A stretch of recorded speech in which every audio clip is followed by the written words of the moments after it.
हाय सांग मैंने जय जगन्नाथ केंता अच्छा समस्ते आशा करुछे बहुत भरे थिबो। केते सारा टमाटर ना केते सारा टमाटर के नु आनी छे मैं कहूं तो मुई एटा बाजार नु आनी छे बाजारू किणी करी आनी छे यू सथे सत कल के मोर कथा के मुईटा बजारू नहीं आनी मुई तो मजाक करूली मुईटा मोर टेरेस नु आनी देखुन तो केते सारा टमाटर मोर टेरेस रे ही मुई आपण मन के देखैतिली ना आगु मोर केते सारा गछ अच्छे तो मोर हेई नुही पूरा बाहरी एते टमाटर पूरा एक तसला इटा देखो सांग मैंने मुई काଣା बनाऊे जे इटा होचे बैगन बैगन के पोड़े देछे और टमाटर के पोड़े देछे आज नहीं क्या मुई इटा बैगन रो भरता बनाबी सब बोले मुई ताके फ्राई करी हे जिनिसटा बने बने करी खाई खाई करी नहीं क्या पूरा पूरी बोर लगे जिसे तो आज ताके मुई किछि अलगा बनाबी कहिकिना भाबिछे आ एटा देखो बैगन के मुई भल करी ताके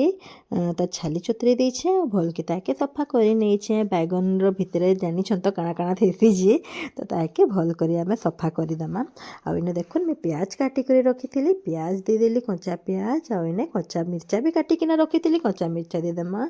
धनिया पत्तर पूरा फ्रेश फ्रेश धनिया पत्तर अच्छे धनिया पत्तर दे देली आ नहीं क्या मुई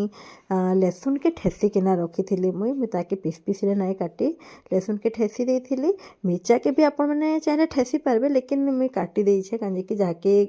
जे मिर्चा नहीं खाए से कम हटे हेले पारबा इना हमके जेतकी दरकार टमाटर दे देमा आ इना देखो मुई सरसों तेल भी दे देली एछन चलो इता के पूरा मस्त करी पूरा ताकि हमें चिटकी दमा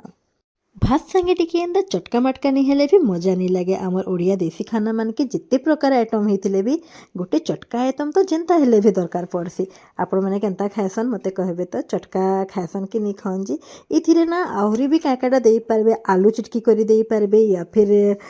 बड़ी चिटकी करी चूरा करी कि ताके दे पारबो बाकी मुई तो सिंपल ही बनैछे आ बहुत बढ़िया टेस्ट लागसी थोड़े बनै के देखबो जदी केही बनौछ हेले मते कमेंट करी कि ना कहबो केनता लागसी जे तो वीडियो के एंड कर ली मुई बाय।